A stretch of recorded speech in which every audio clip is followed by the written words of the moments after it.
sarana untuk kita meningkatkan kebaikan diri kita, baik di hadapan manusia, terutama di hadapan Allah Subhanahu wa Ta'ala. Maka dalam Islam ini pokoknya ada 3 pembagiannya. Yang pertama masalah akidah.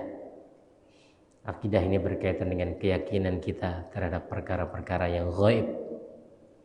Alif lam mim dzalikal kitabu la raiba fihi hudal lil muttaqin alladzina yu'minuna bil ghaib. Ini perkara akidah atau iman. Ini kaitannya adalah keyakinan, kepercayaan kita terhadap hal-hal yang ghaib. Al-ghaib yang paling besar atau yang paling utama untuk kita yakini adalah Allah. Allah ini adalah hal yang ghaib, ya. Kemudian rukun iman yang lainnya itu semuanya ghaib. Diakhiri dengan percaya kepada qada dan qadar. Qada, ketetapan yang Allah tetapkan untuk kita, itu ghaib bagi kita. Maka ada sebagian orang yang bertanya begini, kita ini kan sudah ditentukan hidupnya, mau baik buruk, masuk surga masuk neraka, ya kan? Jadi ngapain kita berusaha? Orang kalau sudah ditakdirkan kaya, baring-baring aja jadi kaya. Orang kalau ditakdirkan miskin, mau banting tulang peras keringat tetap miskin. Orang kalau ditakdirkan masuk surga, mau dia kayak manapun masuk surga. Mau ditakdirkan masuk neraka, mau kayak manapun masuk neraka. Jadi ngapain kita susah-susah berusaha? Maka yang harus dijawab pertama adalah, tahu enggak antum masuk surga? Kan gitu. Jadi tahu enggak di Lauhul Mahfuz itu takdir antum, qada antum, atau tulisan antum itu masuk surga? Tidak tahu kita. Makanya karena kita tahu, kita berusaha, ya sih ya. Nah ini makanya percaya kepada perkara yang gaib, enggak tahu kita. Ketentuan Allah sudah ditetapkan, tapi kita tidak tahu. Itu yang pertama. Yang kedua, Allah bisa mengubah. Di dalam Al-Quran disebutkan, yamhullahu ma yasha'u wa yuthbit wa indahu ilmul kitab. Allah bisa menetapkan, bisa menghapuskan. Dan Allah Subhanahu wa Ta'ala memiliki pengetahuan terhadap kitab Lauhul Mahfuz. Kita nggak tahu, ya kan? Artinya Allah masih bisa mengubah. Kita nggak bisa mengubah takdir, tapi Allah bisa mengubah takdir. Allah mengubah takdir kapan? Kalau kita berusaha. Innallaha la yughayyiru ma biqaumin hatta yughayyiru ma bi anfusihim. Allah nggak mengubah keadaan suatu kaum sampai mereka yang berusaha mengubah keadaan mereka sendiri. Itu masalah akidah, ya yakin. Yang kedua, masalah ibadah atau syariah. Nah, ibadah atau syariah ini berkaitan dengan masalah-masalah fikih. Cara kita ya beribadah kepada Allah dan berinteraksi dengan manusia. Maka fikih itu kan nanti ada hablum minallah, hablum minan nas juga. Ada fikih yang berkaitan dengan salat, puasa, zakat, ya kan? Ada fikih yang berkaitan dengan perkara-perkara manusia, pernikahan, perdagangan, ya kan? Kemudian waris, apalagi sumpah, ya kan? Nazar dan lain sebagainya. Nah, yang ketiga masalah akhlak. Akhlak ini berkaitan dengan ya bagaimana kita memperbaiki diri kita, bagaimana cara kita agar menjadi orang yang baik di sisi Allah dan juga di hadapan manusia, karena kita sebagai manusia ini makhluk sosial, nggak bisa lepas dari sekitar kita. Buku ini masuk bagian dari buku untuk memperbaiki diri kita, maka masuk bagian dari buku akhlak atau disebut dengan raqaiq, buku yang berusaha untuk melembutkan hati, ya gitu ya. Atau disebut dengan tasawuf. Tasawuf itu sebenarnya nggak harus melayang-layang kayak, ya kan, orang bisa terbang atau orang sufi, enggak. Ya, Tasawuf itu bagaimana cara kita memperbaiki diri kita, ya, membersihkan hati kita. Tadi di surat An-Najm yang saya baca, fala tuzakku anfusakum huwa a'lamu biman ittaqa. Jangan merasa diri kalian suci, ya. Jangan merasa diri itu kan masuk bagian dari hati, ya kan? Jangan merasa sombong, benar sendiri, merasa paling bagus. Huwa a'lamu biman ittaqa. Allah yang paling tahu siapa di antara kita yang paling bertakwa. Ada orang yang enggak kelihatan, dia di sisi Allah lebih baik daripada orang yang sering kelihatan. Maka Rasulullah SAW mengatakan Allah suka dengan seorang hamba yang bertakwa dan tersembunyi.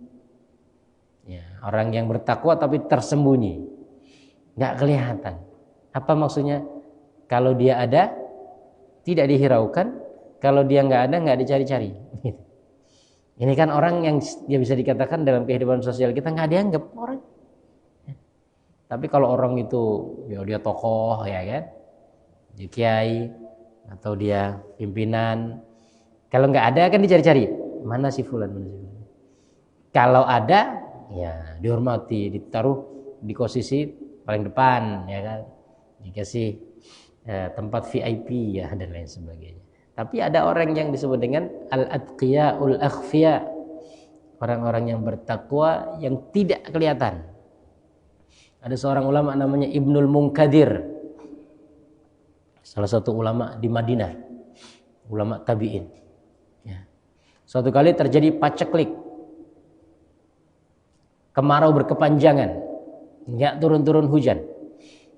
Maka yang disyariatkan dalam agama kita, kalau lama nggak turun hujan, kita sholat istisqa. Ya. Sholat istisqa itu biasanya diawali dengan ibadah-ibadah juga, nggak cuma sholat saja. Diawali dengan puasa, banyak zikir, tinggalkan maksiat, dosa dan lain sebagainya. Karena yang menghalangi turunnya hujan itu adalah dosa-dosa kita, kurangnya ibadah kita kepada Allah. Nah, maka kemudian dilaksanakan sholat istisqa. Ulama-ulama hebat Madinah didatangkan, ngumpul semuanya. Ya, setelah sholat mereka semua berdoa. Ya, ini ulama-ulama besar, ya, tokoh-tokoh hebat. Mereka berdoa, angkat tangan tinggi-tinggi.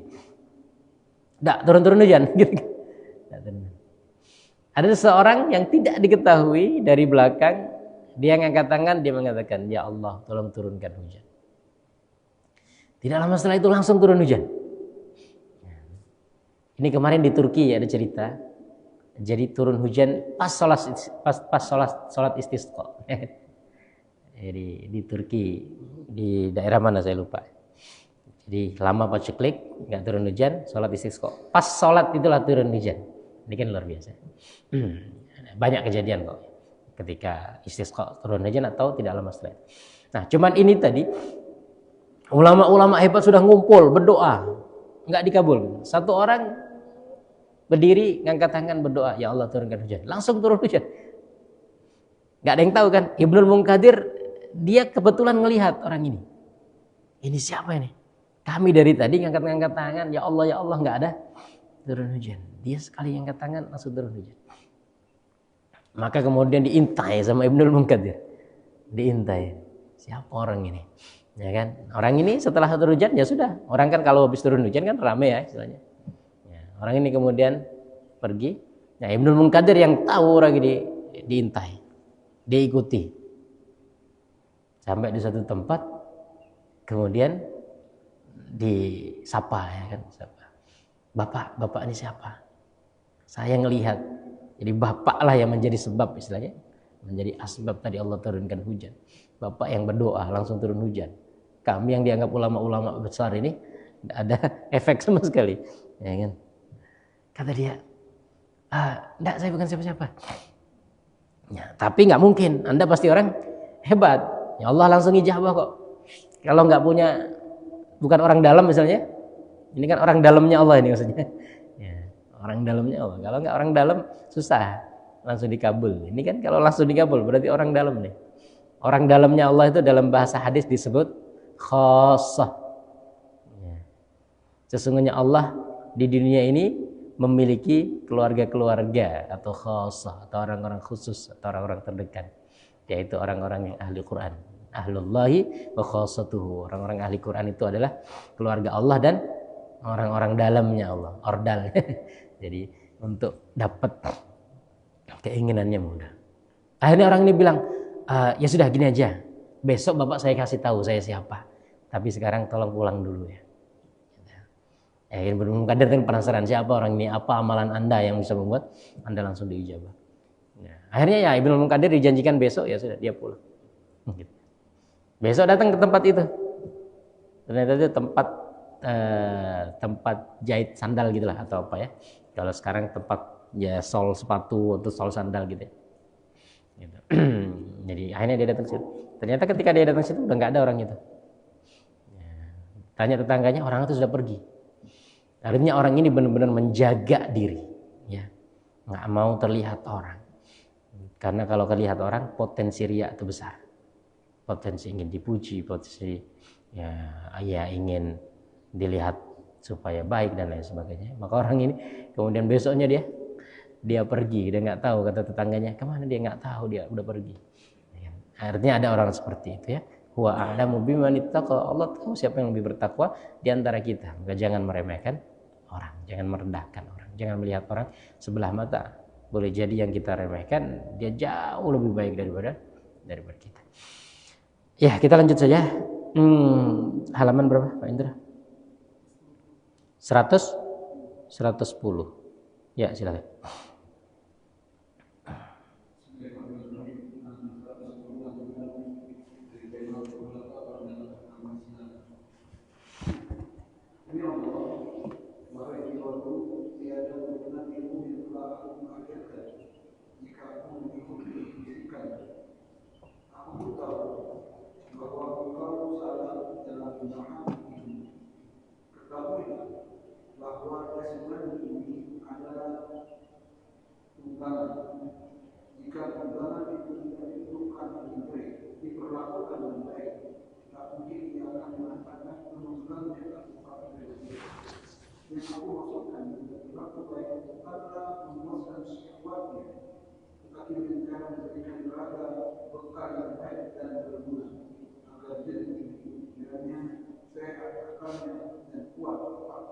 Ya. Jadi buku ini judulnya Saidul Khatir. Artinya memburu lintasan pikiran. Jadi maka buku ini sebagian bagiannya itu seperti berbicara sendiri Ibnu Jauzi itu dengan dirinya gitu ya. Jadi dia perenungan beliau itu kemudian dituliskan. Wahai diriku, kenapa kamu gini? Wahai jiwaku ya. Karena beliau itu dalam pembukaan buku ini beliau mengatakan, saya itu kadang-kadang terfikir suatu, ada ide, ya, ada inspirasi, tapi kemudian hilang, ya kan? Kalau nggak saya tulis. Nah, suatu kali kemudian dia berpikir, saya pernah berpikir tentang ini tentang itu, saya tulislah sekarang. Supaya apa? Supaya pikiran-pikiran itu bisa terabadikan. Jadi bagi seorang penulis, inspirasi itu mahal. Maka saya punya beberapa teman penulis, dia bawa notebook kecil gitu. Kalau ada pikiran terus langsung ditulis, ya kan? Apa dibuat judul buku lah, dibuat tulisan gitu kan? Jadi langsung ditulis ya, dicatat. Sekarang mungkin sudah pakai HP ya. Bisa. Ada note-nya kan? Jadi ada lintasan pikiran apa, inspirasi apa, ada pandangan apa, langsung ditulis. Itu mahal bagi seorang penulis ide itu. Ya gitu. Ide itu. Karena apa? Karena pikiran itu kadang muncul, besok udah hilang. Jangankan besok, kadang 5 menit, 10 menit hilang. Pas kita nyari, kemarin itu saya punya apa ya? Ada ide bagus ya kan gitu. Nah, kayak Ibnu Jauzi kayak gini. Jadi dia punya lintasan-lintasan pikiran yang ketika tidak ditulis hilang. Akhirnya kemudian beliau merenung, beliau pikir lagi, ya, beliau kayak mengulang lagi apa yang pernah terpikir gitu ya. Maka renungan-renungan termasuk beliau merenungi tentang keadaan beliau sendiri. Demi Allah, wahai jiwaku, tiada berguna ilmu yang telah aku ajarkan jika aku mengikuti bisikanmu. Ini namanya nafsu. Jiwa itu dalam bahasa Arabnya nafsu. Wa nafsi wa ma sawaha fa'alhamaha fujuraha wa taqwaha. Dan nafsu, ya, demi Allah yang membentuk, yang menyempurnakan, ya, nafsu ini, jiwa. Nah, jiwa ini atau nafsu ini ada baik ada buruknya. Ya, ada baik ada buruknya. Tetapi dia kalau disebutkan sendirian kebanyakan buruk, ya kan? Ya, nafsu, jangan nafsu berarti ya kan buruk ya. Artinya kalau disebutkan sendirian itu konotasinya buruk. Tapi kalau disebutkan dengan tambahan sesuatu ya bisa jadi buruk bisa jadi baik. Nafsu makan, ya kan? Yang seperti itu. Jadi baik. Tapi kalau nafsu saja disebutkan pasti orang konotasinya yang terpikir itu nggak baik, ya kan? Wahai nafsu, jadi kalau semuanya aku mengikuti bisikan-bisikanmu, maka ilmu tidak bermanfaat. Itu disebut dengan hawa nafsu. Hawa.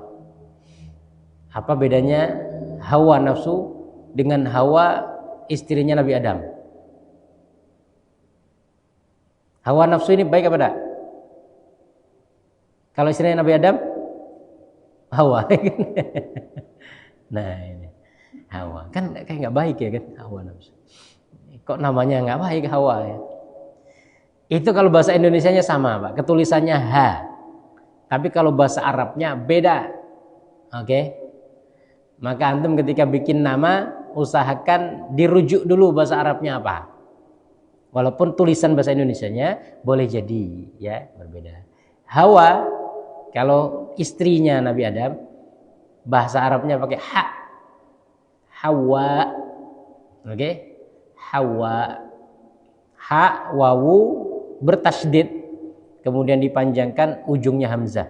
Hawa. Ya. Cuman kan enggak ada harokat ha. Huruf ha itu enggak ada orang Indonesia. Ada enggak?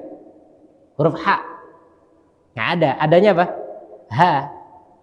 Maka kita nggak bisa membedakan kalau pakai tulisan Indonesia antara H dengan H. Oke? Nggak bisa bedain tuh. Ya kan? Nggak bisa bedain. H dengan H itu sama-sama ditulis H gitu. Ya kan? Rahmat dia tulisannya pakai H. Aslinya Rah pakai H. Pakai H pakai H. Ya kan? Hawa aslinya ditulis Hawa. Tapi kalau nafsu memang hawa. Hawa, ha, wawu, kemudian alif. Alifnya ditulis dengan ya. Ya kan? Hawa namanya alif mamdudah. Hawa. Ya, nah itu ya. Jadi, nah banyak orang ini punya nama kemudian ejaannya ke dalam bahasa Indonesia nggak tahu bahasa Arabnya. Nah itu, ya. Artinya kalau antum punya nama bahasa Indonesia yang terambil dari bahasa Arab, usahakan bisa atau tahu asli bahasa Arabnya apa. Kata Reza, ada namanya Reza. Reza ya, apa artinya Reza? Reza itu kalau bahasa Arabnya ketulisnya ridho, ya kan? Ridho, ro, dot, kemudian alif, ridho. Ejaan bahasa Indonesianya Reza. Jadi ada seorang pemimpin dari Iran kan namanya Shah Reza Pahlavi, ya kan? Itu kalau bahasa Arabnya nggak ada ro sama zai, Riza enggak, tapi ridho. Jadi dot ya tadi ya. Dot itu ketulisnya Z. Kalau antum tidak tahu bahasa Arabnya, jadi ketulis zai, ya kan? Suruh nulis bahasa Arab, nama antum tulis tolong dengan bahasa Arab Riza. Jadi artinya ridho, sebenarnya ridho. Ridho artinya kerelaan hati, ya kan? Nah, ada ejaannya yang bukan ejaannya betul ya. Ejaannya yang dekat ridho Roma, ya kan? Itu. Tapi kalau ejaan yang itu Fatma. Fatma itu. Fatma itu ejaan aslinya apa? Fatimah. Fatimah. Jadi kalau nama Fatma itu orang Arab nulisnya jadi Fatimah. Kemudian tertulis ejaannya Fatma. Gitu ya. Nah, ini jadi banyak nih yang orang sebenarnya nama kita tuh dari bahasa Arab ya. Kemudian diejakan ke dalam bahasa Indonesia, cuman enggak tahu bahasa Arab aslinya apa tulisannya. Oke. Maka antum coba nama saya ini apa? Ada enggak akarnya dari bahasa Arab sebenarnya kan? Kemudian tulisannya apa? Yang penting nanti Ya, nggak harus nunggu ke Arab, tapi paling nggak kita tahu akar kata sehingga kita tahu arti nama kita ya. Banyak yang sudah menjadi nama yang populer, seakan-akan nama itu Indonesia, tapi aslinya sebenarnya dia Arab yang ada maknanya gitu ya, seperti tadi. Nah, termasuk Hawa ini, Hawa dengan Hawa. Jadi kalau bacanya sama-sama Hawa, tapi kalau antum nulis ya jangan disamakan. Hawa nama istri Nabi Adam. Kalau nafsu ini Hawa. Ini maksudnya hawa nafsu. Kalau kita punya ilmu tapi ngikuti hawa nafsu, tidak bermanfaat ilmu kita. Ya kan? Afara'aita man ittakhadha ilahahu hawa fa'adallahu Allahu ala ilm. Apakah engkau mengetahui orang yang menjadikan nafsunya atau hawa nafsunya sebagai Tuhan sehingga Allah sesatkan dengan ilmunya? Bayangin. Kalau orang sesat tidak punya ilmu, itu bisa diampuni. Tapi kalau orang sesat dengan ilmunya, ini lebih bahaya. Dan banyak, semakin berilmu semakin sesat. Banyak. Bani Israel itu pintar-pintar, cerdas-cerdas. Dia mengetahui, maka disebut ahlul kitab. Ahlul kitab itu apa? Paham kitab. Kemarin saya ditanya salah satu mahasiswa UBB, Pak, bagaimana Islam memandang agama lain tentang toleransi? Saya bilang, Al-Quran itu menyebut orang-orang Yahudi Nasrani dengan ahlul kitab. Ahli kitab, orang yang bisa baca, bisa nulis. Ini pujian atau hinaan? Muji. Orang-orang Arab sendiri, sebagian orang Islam yang ketika mengikut Nabi disebut dengan ummiyin. Ummi itu artinya buta huruf. Antum dibilang bisa baca dengan dibilang buta huruf. Kira-kira mana memuji, mana menghina? Memuji. Al-Quran menyebutkan orang-orang Yahudi Nasrani sebelum kita dengan ahlul kitab, utul kitab, alladzina utul kitab. Orang-orang yang punya kitab, orang-orang yang bisa baca kitab, orang-orang yang bisa nulis kitab. Ini kan pujian. Sementara mereka menganggap kita enggak. Mereka menganggap kita sebagai ummiyin, orang-orang yang buta huruf, tidak bisa baca. Karena orang Arab dulu kan masyarakat buta huruf ya. Ini Al-Quran bagaimana ya memberi nama agama-agama, ya katanya pengikut agama lain dengan pujian seperti itu, luar biasa. Saya mendapatkan itu dari kitab seorang ulama, namanya Fannut Ta'amul An-Nabawi Ma'a Ghairil Muslimin. Penulisnya Dr. Raghib Sirjani. Jadi seni interaksi Nabi dengan orang-orang non-muslim. Termasuk tadi penyebutan. Orang dipanggil dengan panggilan yang baik, itu sudah bagian dari toleransi. Ya kan? Ya ahlal kitab, la taghlu fi dinikum. Ya. Innal ladzina utul kitab. Ya kan? Innal ladzina kafaru min ahlil kitab. Dan lain sebagainya. Artinya ilmu tidak menjadi patokan hidayah, tidak menjadi patokan kesalihan, tidak menjadi patokan kebaikan. Ada orang yang dengan ilmu justru semakin jauh dari Allah. Maka ada perkataan Abu Bakar. Abu Bakar pernah mengatakan, "Man izdada ilman wa lam yazdad hudan, lam yazdad minallahi illa bu'dan." Barang siapa bertambah ilmu, tidak bertambah hidayah, tambah jauh dari Allah. Bukan tambah dekat, tapi tambah jauh dari Allah. Kita tahu, orang Indonesia banyak yang pintar. Tapi yang pintar justru ngakalin hukum, ngakalin aturan. Ya, ngotak-ngatik-ngatik supaya bisa korupsi. Ya itu orang pintar, Pak. Gak mungkin kalau orang bodoh ngotak-ngatik gitu kan. Yang karena pintar dia ngotak-ngatik ini, ngotak-ngatik. Makanya tadi ya, orang Yahudi Nasrani kayak gitu. Dia tahu tentang kenabian Muhammad SAW. Dia tahu tentang ciri-ciri. Innal ladzina atainahumul kitaba ya'rifunahu kama ya'rifuna abna'ahum. Orang-orang ahli kitab mengetahui bukti-bukti, ciri-ciri, tanda-tanda kenabian Muhammad seperti mengetahui anak mereka sendiri. Kita tahu anak kita ini perangainya macam mana, ya kan? Tanda-tandanya kayak apa? Orang kembar itu ibunya pasti tahu. Ya, sekembar, seidentik apapun, ibunya pasti tahu mana si A mana si B. Kan ada tanda tertentu yang mungkin orang nggak ketahui. Orang ahli kitab tentang kenabian Muhammad SAW, mereka jelas paham, tahu. Yang mereka membaca kitab-kitab mereka, ya. Sebagaimana mereka mengetahui anak mereka sendiri. Tapi kenapa mereka nggak beriman? Hasadan min indi anfusihim min ba'di ma tabayyana lahumul haqq. Hasad, ya, karena iri, karena dengki. Masa nabi dari Arab sih? Harusnya nabi dari Bani Israel dong. Masa nabi keturunan Ismail, harusnya keturunan Ishak, ya kan? Itu yang membuat mereka hasad, iri, dengki. Akhirnya walaupun jelas terang benderang kebenaran di hadapan mereka, mereka tolak. Karena apa? Hawa nafsu. Tiada ilmu, tiada berguna ilmu yang telah aku ajarkan jika aku mengikuti bisikanmu. Ketika kita mengikuti bisikan hawa nafsu, maka ilmu hilang. Udah, ya. Maka dari banyak orang berilmu, ya tadi justru semakin jauh dari Allah.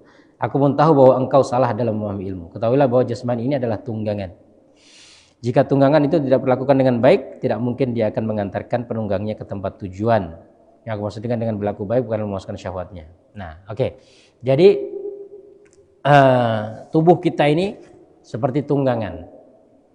Yang menunggang siapa? Hati. Ya.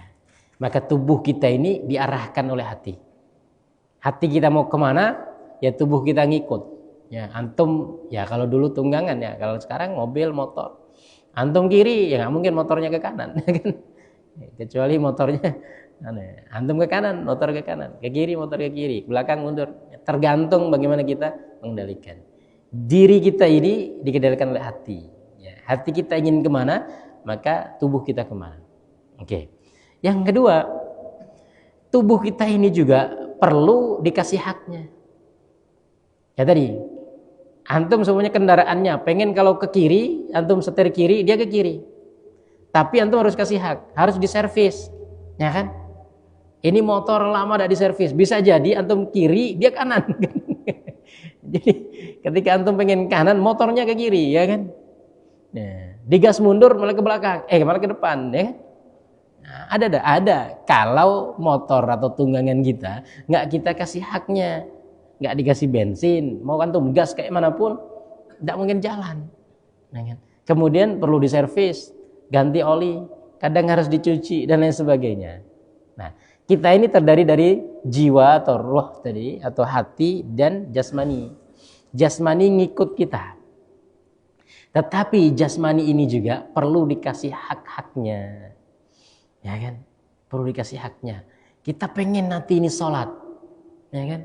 Tapi tubuh ini nggak tolong dikasih makan, ya nggak kuat, ya kan? Subuh agak panjang dikit, udah, ya kan? Udah goyang ini kaki, kan? Ya. Atau tarawih ada panjang dikit, udah agak limbung, ya. Belum makan. Jadi tubuh ini juga perlu dikasih haknya. Artinya tadi, ya ini kata Ibnu Jauzi. Jadi kita memang tunggangan ini dikendalikan oleh hati kita, tapi harus dikasih hak-haknya. Dan Islam ini agama moderat. Ya, ini proyek Kementerian Agama kan moderasi beragama. Islam agama moderat.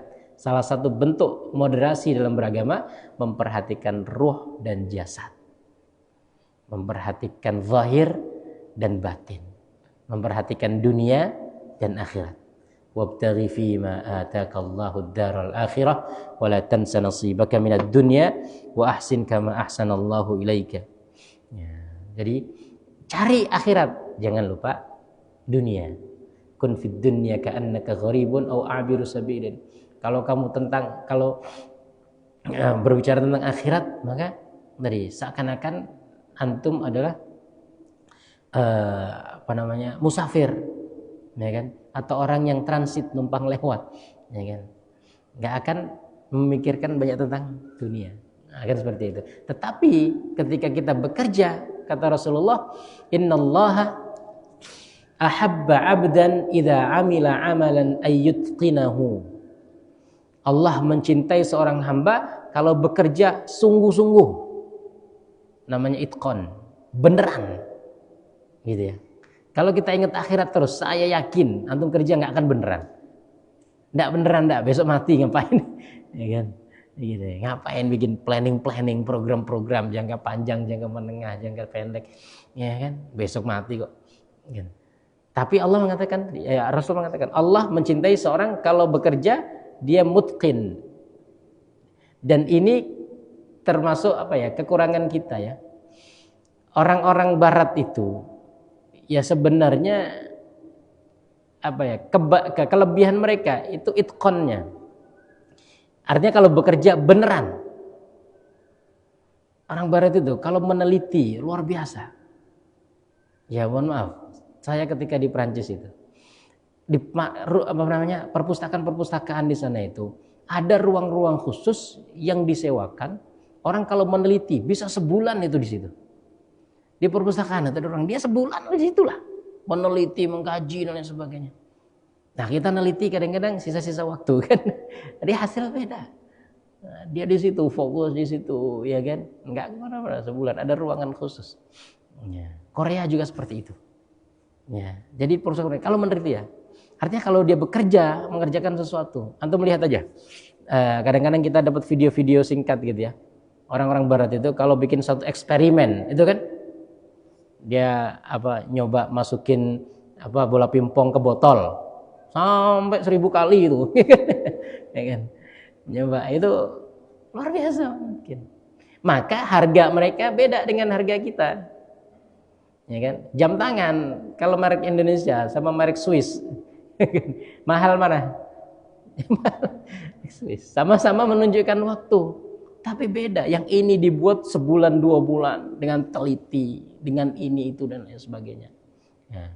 Kunci cari di Jerman, mungkin jadi tukang kunci di Jerman walaupun cuma tukang kunci, tapi karena mutqin tadi kuncinya jadi mahal, gitu. Jadi gitu sama produknya yang dibuat itu sama, tapi yang di sini mutqin, yang beneran dia sungguh-sungguh bikinnya, yang di sini main-main, gitu. Ya gitu ya. Maka kalau barang-barang sana ya kenapa mahal? Karena memang kualitasnya ada. Kualitas dari mana? Dari pembuatan yang itqon, yang beneran ya, tidak main-main. Nah, ya mobil SMK sama mobil BMW beda harganya, beda. Mobil SMK tidak kelihatan, mobil BMW ya gitu.